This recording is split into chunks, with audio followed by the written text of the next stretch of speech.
Hello students. तो आज मैं अपना नेक्स्ट वीडियो लेके आया हूँ जो कि एनडीए, एयरफोर्स, सीडीएस और नेवी, एसएसआर और डबल के लिए है।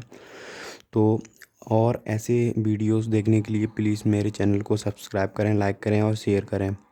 तो इसमें मैं आपको आज नेक्स्ट 15 क्वेश्चन कराऊंगा फिजिक्स के, जो कि एयरफोर्स और नेवी में आ चुके हैं और ऐसे ही क्वेश्चंस नेवी और एयरफोर्स में आते हैं। तो प्लीज़ इस चैनल को सब्सक्राइब करें और लाइक करें। और मैं आपको हर क्वेश्चंस के साथ कंसेप्ट भी देता हूँ, तो प्लीज़ वीडियो को लास्ट तक देखें। और ये जो मैं क्वेश्चन करा रहा हूँ वो बहुत ही हेल्पफुल रहेंगे आपके लिए। तो फर्स्ट क्वेश्चन है मेरा, which of the following is the fundamental quantities. निम्न में से कौन सी मौलिक राशि है। तो आप लोगों को पता होगा मौलिक राशि कितनी होती हैं, 7 मौलिक राशियाँ होती हैं, 7 फंडामेंटल क्वांटिटीज़ होती हैं। देखो यहाँ पे मैं दिखाता हूँ आपको, 7 फंडामेंटल क्वांटिटीज़ होती हैं। आप यहाँ पे देख सकते हैं 7 फंडामेंटल क्वांटिटी कौन कौन सी होती हैं। लेंथ की यूनिट होती है मीटर, इसका सिंबल होता है एम।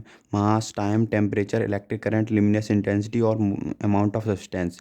ये 7 फंडामेंटल क्वांटिटी होती हैं। तो ये मौलिक राशियाँ होती हैं। इसके अलावा दो और सप्लीमेंट्री यूनिट होती हैं। तो यहाँ पे दो अलग से हैं, जो प्लेन एंगल और सॉलिड एंगल होता है। लेकिन यहाँ पे 7 ये वाली ज़्यादा यूज होती हैं। 7 के अलावा जो कोई भी राशि मिलेगी आपको, मौलिक राशि नहीं होगी वो। ठीक है। तो ये फंडामेंटल क्वांटिटी होती है 7, और उसके बाद जो मिलेगी वो ड्राइव्ड क्वांटिटी मिलेगी। तो आगे देखते हैं क्वेश्चन को, कौन कौन से क्वेश्चन में ऑप्शन। तो ऑप्शंस में दे रहा है वॉल्यूम। वॉल्यूम की जो मीटर यूनिट होगी मीटर इस क्यूब, तो ये भी नहीं होगी। वेलोसिटी, इसकी यूनिट होती है मीटर पर सेकंड, तो इसका भी नहीं हो सकता। टाइम, हाँ टाइम ये होगी फंडामेंटल क्वांटिटी, मौलिक राशि। अब अगला क्वेश्चन दे रहा है कि dimension formula for impulse is the same as dimensional formula for.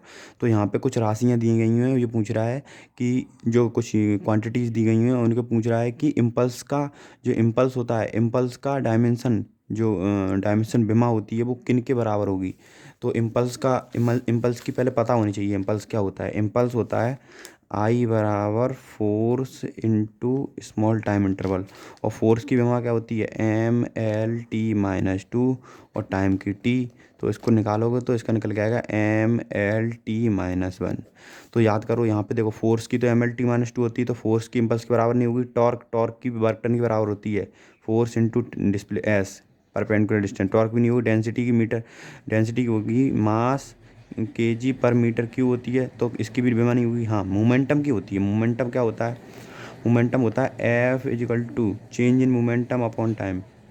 तो मोमेंटम की यूनिट क्या होगी, F/P=F/t। देखो, तो इसकी बेमा किसके बराबर होती है, मोमेंटम के, ml/t-1। ऐसा unit of universal gas constant, gas constant R होती है, उसकी एसआई यूनिट क्या होती है, सार्वत्रिक गैस नियतांक की एसआई इकाई क्या होती है। तो वाट केजी। देखो तो पहले निकाल लेते हैं, यहीं से फिर चेक कर लेंगे कौन सी होगी। PV=NRT होता है। अब पीवी क्या है यहाँ पे, देखो ध्यान से, पीवी होता है जूल, इसकी जूल होगी। और जूल क्योंकि ये वर्क डन के बराबर होता है, मैंने बताया था पहले, मैं पहले वाले वीडियो उसको देख सकते हैं आप। ये क्या है यहाँ पे, इसकी देखो आर का निकालना है, इसकी होगी मोल, इसकी होगी थीटा, टेम्परेचर केल्विन। तो क्या हो जाएगा, R = जूल पर मोल इंटू केल्विन। तो देख लो, जूल वॉट नहीं हो सकती, न्यूटन केजी मोल नहीं हो सकती, केल्विन मोल नहीं हो सकती, जूल पर मोल पर केल्विन कन्वर्जी हो सकती है, अर्ग नहीं हो सकती। ये सीजीएस में हो जाएगी, एसआई में नहीं होती। एसआई में एमकेएस वाला सिस्टम चलता है। एमकेएस मतलब कि मास को केजी में लेना है, और टाइम को सेकंड में, और लेंथ को मीटर में लेना है। तो देख सकते हैं आप। अब यहाँ पे आते हैं, यहाँ पे क्वेश्चन, ये अच्छा क्वेश्चन है, इसको आप समझिए। देखो इसमें कंसेप्ट भी बताऊंगा।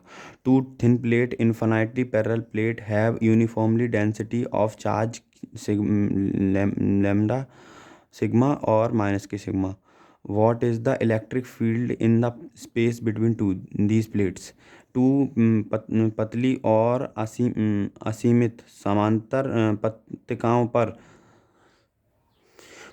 पर समान घनत्व सिग्मा और माइनस सिग्मा आवेश है। अंतरिक्ष में उनके मध्य में विद्युत क्षेत्र क्या होगा। तो पहले समझते हैं।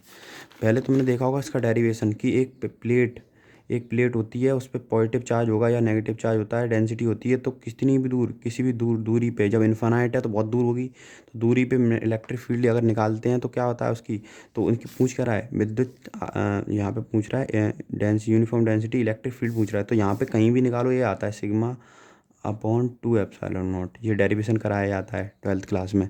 सिग्मा अपॉन 2 एप्सिलॉन नॉट निकल के आता है। अब ये पूछ रहा है कि दो प्लेट हैं, अब दो प्लेट में जब देखो यहाँ पे दो पॉसिबिलिटी बनती हैं। देखो यहाँ पे समझाता हूँ। अगर क्या हो, if same charge on both plate, अगर सेम चार्ज हो दोनों प्लेट पर, इस पे भी सिग्मा, इस पे भी प्लस और इस पे भी प्लस सिग्मा, देखो प्लस सिग्मा, तो बीच में जो, अगर बीच में क्या होगा, बीच में इलेक्ट्रिक फील्ड कितना होता है, 0 होता है। इधर सिग्मा अपॉन एप्सिलॉन नॉट होता है और इधर भी सिग्मा अपॉन एप्सिलॉन नॉट होता है। अगर पूछे, ये तो हो गया कि जब दोनों सेम हो। अगर क्या हो, इफ़ डिफरेंट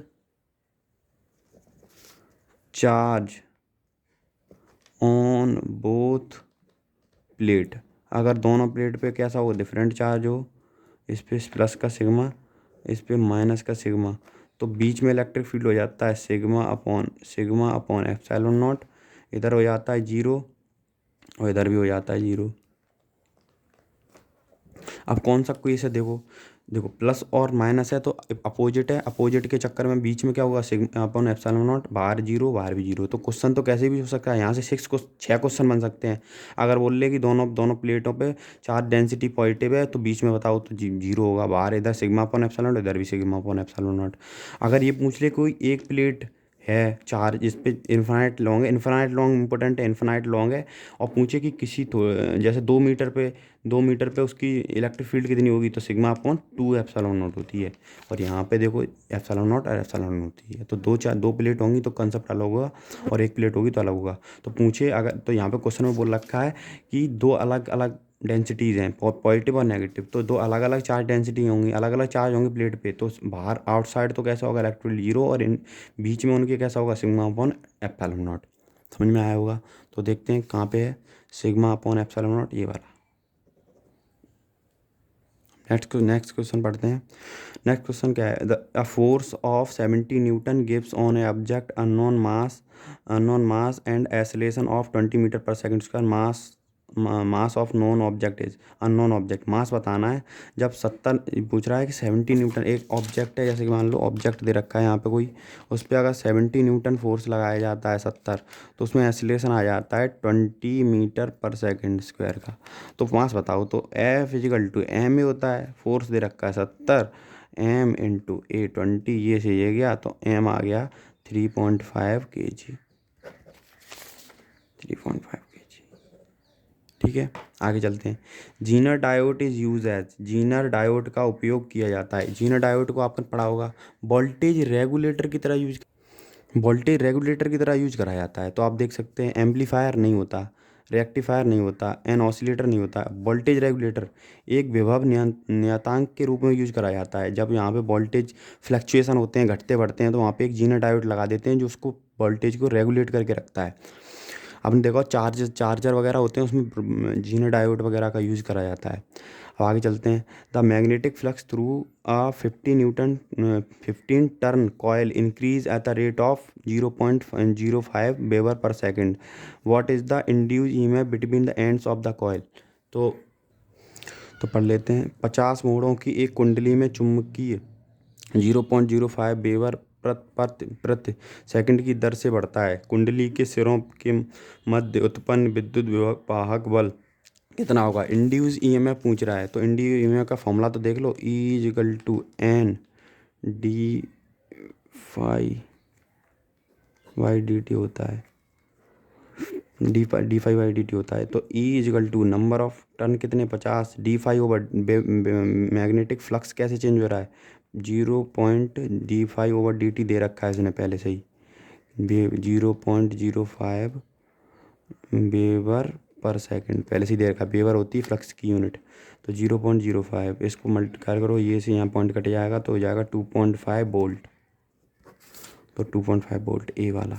ऐसे ही atomic bomb is use on a principle, atomic bomb होता है based on the principle of, कौन से प्रिंसिपल पे बेस्ड होता है, तो एटम न्यूक्लियर फिजन, फिजन पे बेस्ड होता है। याद कर लो, याद करने का होता है। Alternating current in LCR circuit is maximum, alternating current LCR circuit में कब मैक्सिमम होता है, तो इसकी कंडीशन होती है बेटा X L equal to X ही होता है, और जो पावर फैक्टर होता है वो मैक्सिमम, वो उसकी वैल्यू 1 हो जाती है। तो देखते हैं एक्स एल बराबर एक्स ही होता है। The electromagnetic wave used in the telecommunication, कौन सी वेव यूज होती है टेलीकम्युनिकेशन, माइक्रोवेव, माइक्रोवेव यूज होती है। अब तो जो फाइबर के वो चलने लगे हैं उनमें विजुअल लाइट का भी यूज़ होने लगा है, जो ऑप्टिकल फाइबर यूज होते हैं, तो माइक्रोवेव यूज होती है। अब आगे चलते हैं अगले क्वेश्चन पे। अगला क्वेश्चन बहुत ही सिंपल है। The momentum of a boy of 60 kg weight running at 10 metre पर सेकेंड, तो मोमेंटम क्या फॉर्मूला क्या होता है, P इजकल टू एम भी होता है, मास दे रखा है 10, 60 और दौड़ रहा है कितने से 10 से, तो कितना हो जाएगा 600 kg मीटर पर सेकेंड, तो 600 हो जाएगा। When an aeroplane is making a loop, pilot does not fall down because the weight provide the necessary, जब एरोप्लेन जब क्या बोल रहा है लूप बना के ऐसे घूमता है सर्कुलर में, तब जो पायलट होता है वो गिरता क्यों नहीं है, या मतलब पायलट नीचे क्यों नहीं गिर जाता है, तो उसका कारण क्या होता है। तो आपने कभी भी देखा होगा कोई भी चीज़ सर्कुलर पाथ पे घूमती है तो उसमें एक ही फोर्स काम करती है, सेंट्रीपिटल फोर्स, केंद्रीय बल। तो अभिकेंद्रीय बल यूज होता है। अभिकेंद्रीय बल तो क्या होता है, जो कभी भी बॉडी सर्कुलर पाथ पे तभी घूम पाएगी जब उस पर कोई सेंटर की तरफ बराबर फोर्स लगाता रहे। अगर मान के चलो ये बॉडी यहाँ जा रही थी, अगर सेंटर से फोर्स लगना बंद हो गया तो तुरंत ऐसी चली जाएगी। तो सेंटर की तरफ फोर्स लग रहा होगा, और सेंटर के सेंट्रीपिटल फोर्स प्रोवाइड होने की वजह से बॉडी क्या होती है, वो कोई भी ऑब्जेक्ट क्या होता है सर्कुलर पाथ पे घूमता है, तो इसीलिए यहाँ पे भी सेंट्रीपिटल का कंसेप्ट है, तो सेंट्रीपिटल फोर्स लगने की वजह से वो नीचे नहीं गिरता है। A net force 300 newton act on a body of mass इतना है which initially at rest it's acceleration, acceleration पूछ रहा है जब ऑब्जेक्ट क्या हो, ऑब्जेक्ट पे फोर्स कितना लग रहा है, फोर्स लग रहा है 150 न्यूटन, और मास कितना है एम है कितना 70 kg, एसिलेशन पूछ रहा है, तो एसिलेशन बता दो। तो एसिलेशन एफ इजिकल टू, ये तो रिपीट हो गया क्वेश्चन, सिंपल क्वेश्चन, बार बार एक ही कंसेप्ट के दो क्वेश्चन आ गए। तो देखो इसका हो जाएगा 150 इजिकल टू 70 इंटू ए, ये से ये गया, तो ए इजिकल टू 5 मीटर पर सेकेंड स्क्वायर आ जाएगा। एसिलेशन क्वेश्चन अगला, acceleration due to gravity decrease as we go from the surface of earth then in going below the surface of earth, बोल रहा है कि एसिलेशन ड्यू टू ग्रेविटी सुना होगा, acylation gravity की वजह से, देखो मैंने कहा अर्थ में मैंने एक बॉल फेंकी वो नीचे आएगी तो किस एसिलेशन से आएगी, स्मॉल जी, 9.8 मीटर पर सेकेंड स्क्वायर, इसको मान के चलते हैं जी। स्मॉल जी की वैल्यू पूछ रहा है कि तुम्हें पता होगा स्मॉल जी के किन किन फैक्टर पर डिपेंड करता है। स्मॉल जी की वैल्यू मैक्सिमम होती है एट सरफेस पर, नीचे जाओगे तो भी डिक्रीज होगी, जी की वैल्यू डिक्रीज होगी, ऊपर जाओगे तो भी वैल्यू जी की वैल्यू डिक्रीज होगी, तुम्हें पता होगा। और दूसरी चीज़ क्या होता है, अर्थ पे बात करूँ, पोल कंसेप्ट बता रहा हूँ, पोल पे जी की वैल्यू मैक्सिमम होती है और इक्वेटर पे मिनिमम होती है, ठीक है। तो ये चीज़ कंसेप्ट होता है, पूछता है पोल और इक्वेटर में सबसे ज़्यादा कितनी होती है, पोल पे होती है, अर्थ पे मैक्सिमम होती है 9.8, अर्थ से ऊपर जाओगे तो भी घटेगी, नीचे जाओगे तो भी घटेगी। तो ये कंसेप्ट आपको समझ में आया होगा। तो यहाँ पे पूछ क्या रहा है कि ये बोल रहा है कि एसिलेशन जो जी की वैल्यू होती है स्मॉल जी की, वो ऊपर डिक्रीज होती है, ऊपर जाने पे, नीचे जाने पे क्या होगा, नीचे जाने पे भी घटेगी, तो डिक्रीज होगी, ठीक है। अब बोल रहा है the 3 capacitor whose capacitance are 1 microfarad, 2 microfarad, 6 microfarad are connected in series, equivalence of combination, तो इक्विवेलेंस निकालना है। तो तुम्हें पता होना चाहिए कि जो कैपेसिटर होते हैं, कैपेसिटर का अलग कंसेप्ट होता है, कैपेसिटर में मैंने तुम्हें पढ़ाया भी होगा पहले। तो आपको मैं बता दूं, आपने रेजिस्टेंस में पढ़ा होगा, रेजिस्टेंस में अगर मैं सीरीज़ में लगा दूं तो सीरीज़ में क्या होता है, R equivalence is equal to R1 plus R2 plus R3 ऐसे ही ऐड करते चले जाते हैं। अगर दो रजिस्टर या दो से ज़्यादा 3 रजिस्टर पैरेलल में है तो आर इक्विवेलेंस होगा, इक्विवेलेंस होता है 1/R1 plus 1/R2 plus 1/R3 हो जाता है। लेकिन इसमें उल्टा होता है। इसमें अगर सीरीज़ की बात करूँ तो 1/C equivalence equal to 1/C1 1/C2 1/C3, और पैरेलल की बात करूँ तो C equivalence equal C1 plus C2 plus C3।